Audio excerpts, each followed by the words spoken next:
एक गोपी महाराज वर्णन आता है, एक गोपी अपने ससुर को,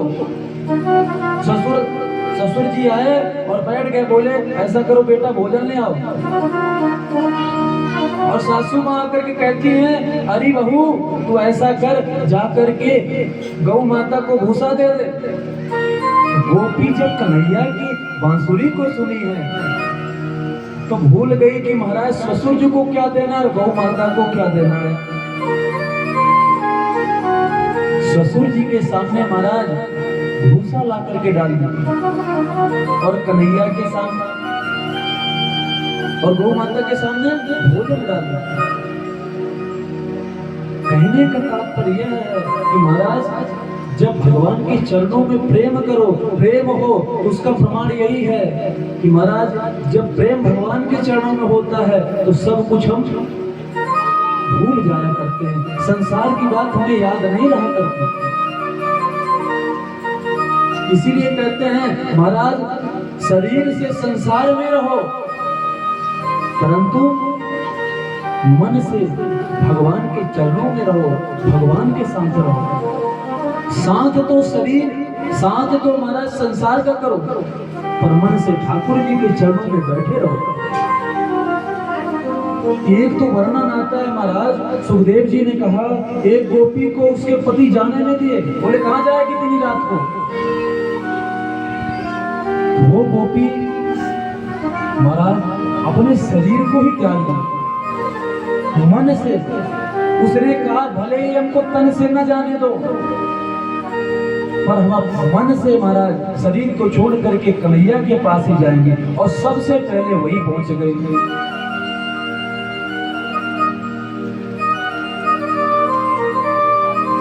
इस तरह से वर्णन किया और कहा महाराज जब सवरी गोपियां पहुंच गई,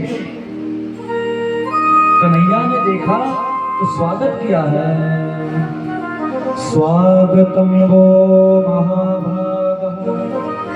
प्रियं किं करवाणि वः ब्रजस्यानामयं कच्चित् लोतागमन कारणम् रजन्येषां घोर रूपा घोर सत्वो निसेविता।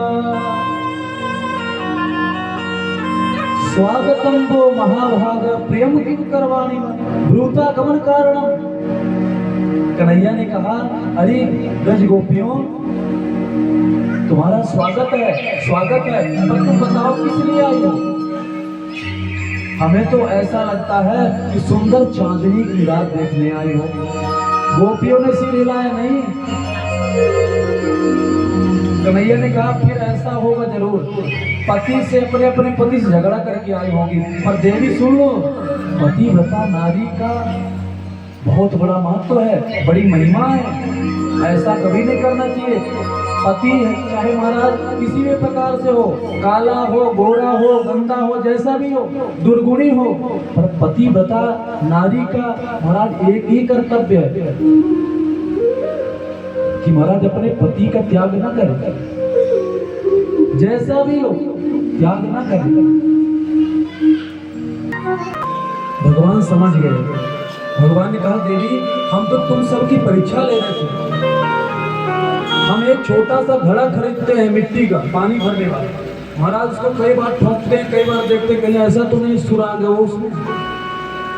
महाराज जब एक छोटा सा घड़ा खरीदते हैं इतना ठोक बजा के लेते हैं,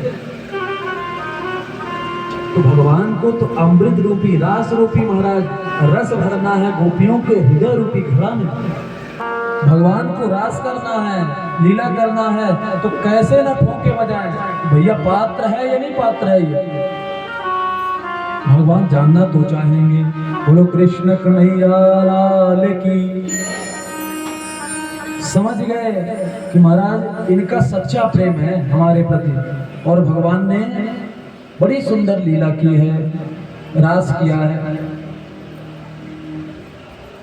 गोपियों को महाराज एक बहुत बड़ा मद आ गया। कौन सा मद? तो सौभाग्य मद। भगवान लीला करते करते अंतर्ध्यान हो गए। क्यों हो गए? गोपियों को ऐसा सौभाग्य मत आया कि महाराज हमसे बड़ा सौभाग्यशाली कौन है। हम इतनी सौभाग्यशाली हैं कि कन्हैया साक्षात ब्रह्म हमारे साथ महाराज नृत्य कर रहा है। और कहते हैं जहां आता है अभिमान वहां से खिसक जाते हैं भगवान। किनको अभिमान आया? देखिए, मान और अभिमान में बहुत बड़ा फर्क होता है। अभिमान कहते हैं अहंकार को और मान कहते हैं रूठने को। राधा रानी कन्हैया से महाराज मान की लीला की है। जब इन सबको छोड़ करके राधा रानी को कन्हैया निकल लिए तो राधा रानी ने मान की लीला की है। कोई कोई भक्ता कहता है महाराज की राधा रानी को भी अहंकार आ गया। नहीं, मान और अभिमान में फर्क है। कन्हैया से राधा रानी प्रेम करती इसलिए रूठने का उनको संपूर्ण अधिकार है। तो राधा रानी महाराज यहाँ पर मान की लीला की है। कन्हैया को कहती है कि प्यारे हम बहुत थक गए हैं, अब हमसे चला नहीं जा रहा है, तो क्या करें फिर? तो अपने कंधे में बैठा लो। कन्हैया ने कहा ठीक है बैठ जाओ। और जैसे ही महाराज बैठने लगी राधा रानी, कन्हैया वहां से भी अंतर्ध्यान हो गए। जब राधा रानी को ये पता लगा कि कन्हैया हमारे पास नहीं है, महाराज मूर्छित अवस्था में हो गई। फिर कहते हैं उधर से सभी जो गोपियां थी ढूंढ रही है अपने कन्हैया को, रो रही है, रुदन कर रही है, ढूंढ रही है। हे कन्हैया, हे नाथ, तुम छोड़ करके हमें कहां चले गए? हे कन्हैया, एक बार दर्श दे दो, दर्शन दे दो। जाकर के वृक्षों से पूछती हैं, कदम से पूछती हैं, हे कदम तू तो बता दे, तेरे ऊपर कन्हैया बैठ करके सुंदर बांसुरी का निनाद किया करता था, तू बता दे कन्हैया कहाँ है, मेरा कन्हैया कहाँ है? महाराज कदम का जो पेड़ था महाराज सीधा खड़ा है। अब पेड़ क्या बोले? इनको लगता है महाराज ये कदम जो पुरुष वर्ग होते हैं ना तो बड़े निष्ठुर होते हैं, ये क्यों बताएंगे हमको? आखिर में जो पुरुष ठहरे आगे गई तो यमुना जी के पास गई, यमुने तू तो उनकी पटरानी है ना, तू बता कन्हैया, मेरा कन्हैया कहाँ है? यमुना जी महाराज जब हिलोरे आते हैं हमारी मना कर रही है कि हम नहीं जानते, ये क्यों बताएगी? महाराज तुलसी का वृक्ष था, तुलसी के वृक्ष से कहते हैं अरे तू तो कन्हैया को सबसे ज्यादा प्रिय है, बिन तुलसी हरि एक न बानी, 56 भोग 3600 व्यंजन। कन्हैया को तो बहुत ज्यादा प्रिय है, तू बता हमारा कन्हैया कहाँ है, हमारा मनमोहन कहाँ है? महाराज हवा चलती है और तुलसी भी महाराज डोलती है, हिलती है।